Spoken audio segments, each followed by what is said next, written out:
बिस्मिल्लाहिर्रहमानिर्रहीम। सबसे पहले तो मैं गफ़ार भट्टी साहब का और चौधरी शरीफ साहब का, इन सारे साथियों के जितने यहाँ पे मौजूद हैं, यूनियन कौंसिल 93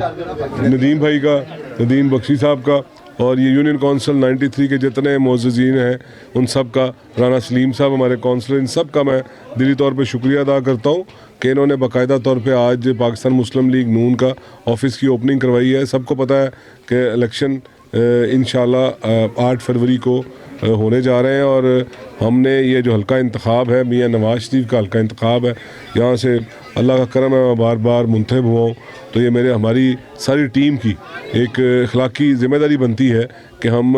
कैंपेन को फौरी तौर पे लॉन्च करें। तो हमारा तो ये रोज़मर्रा के मामलात हैं, इन भाइयों के साथ हमारे रोज़ के मामलात, मिलने जुलने के, आपस में प्यार मोहब्बत, एक दूसरे के साथ ख़यालात का इजहार का सिलसिला जारी रहता है। तो उसको हमने एक अमली एक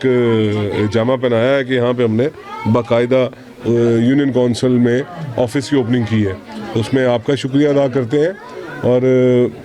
पूरे अज़म के साथ कि अल्लाह मेहरबानी करेगा और मुस्लिम लीग नून पहले से ज़्यादा डिवोशन के साथ आम आदमी की, गरीब आदमी की फ़लाह के लिए काम करने के अज़म के साथ इंशाल्लाह दोबारा आएगी। पंजाब में भी गवर्नमेंट बनाएंगे इंशाल्लाह और चौथी मरतबा हिस्टोरिकली मियाँ नवाज शरीफ को भी प्राइम मिनिस्टर बनाएंगे। और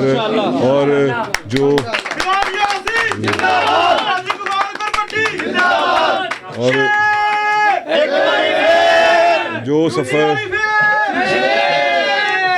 सफ़र 2017 में मियाँ नवाज शरीफ की क़यादत में पाकिस्तान ने अधूरा छोड़ा था, वहीं से हम इंशाल्लाह तरक्की के मनाजिल की तरफ गामज़न होंगे। मुझे यकीन है कि मियाँ नवाज शरीफ का ट्रैक रिकॉर्ड ऐसा है कि हम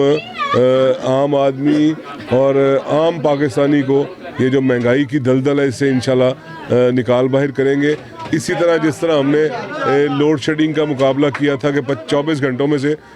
22 घंटे लोड शेडिंग हो रही थी, दहशतगर्दी का बाज़ार गर्म था, और मियाँ नवाज शरीफ ने अल्लाह की मदद के साथ 4 साल 5 साल दौर में रिकॉर्ड अपने एफर्ट के साथ उस अज़ाब से कौम को बाहर निकाला था। अब भी इंशाल्लाह ऐसा ही करेंगे।